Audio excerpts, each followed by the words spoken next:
In Coldwater, Ohio, population 1,472. The radio was king. Every night at 11:11 p.m., folks tuned to 89.3 FM, a station that didn't exist on any map. No music, no ads, just her. The woman with no name, whose voice smooth as velvet, sharp as a winter wind read lists. Just lists.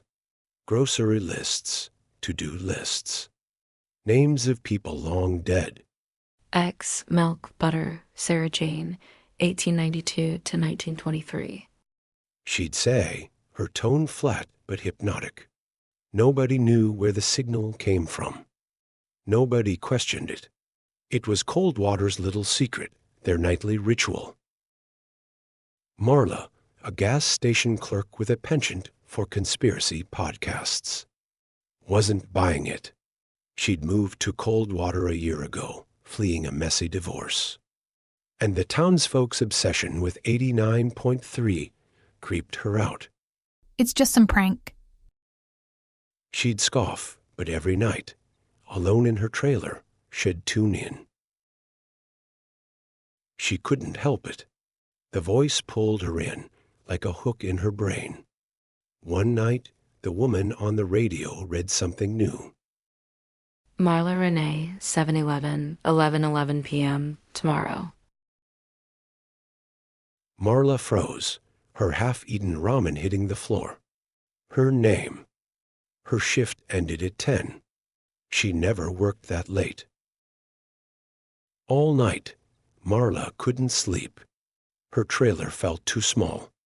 The shadows too deep. She laughed it off. Small-town nonsense, right? But her phone kept glitching, dropping calls. And the radio in her kitchen crackled on its own, spitting static like it was laughing back. She checked the locks twice.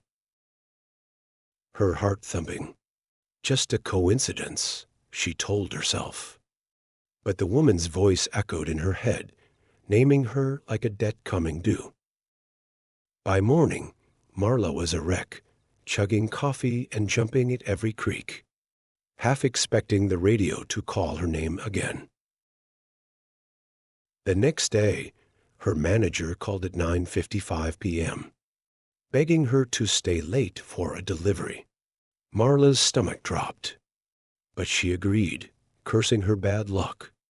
The clock in the 7-Eleven ticked closer to 11:11.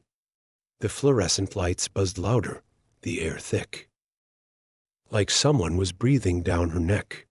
Her phone? No signal. The store's radio, always off, crackled to life. Static. Then her voice.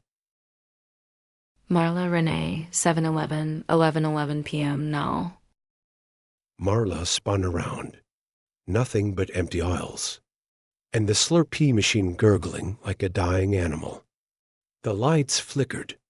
In that second of darkness, she saw it in the glass door's reflection, a tall, featureless figure right behind her. She whipped around. Nothing. The lights buzzed back on. The door clicked open, and Marla bolted into the night, gasping. The next day, Marla packed her bags and fled Coldwater, swearing never to touch a radio again. The town didn't blink.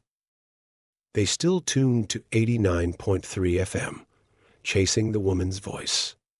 Marla's name never aired again, but she couldn't shake the feeling of eyes on her back.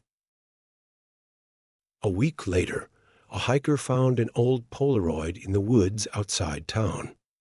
It showed Marla, standing in the 7-Eleven, her face frozen in terror. The clock behind her stuck at 11:11.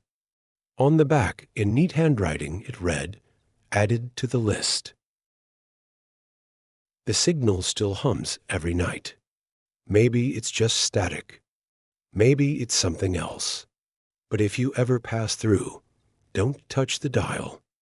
You might hear your name. Welcome to Offline Archives.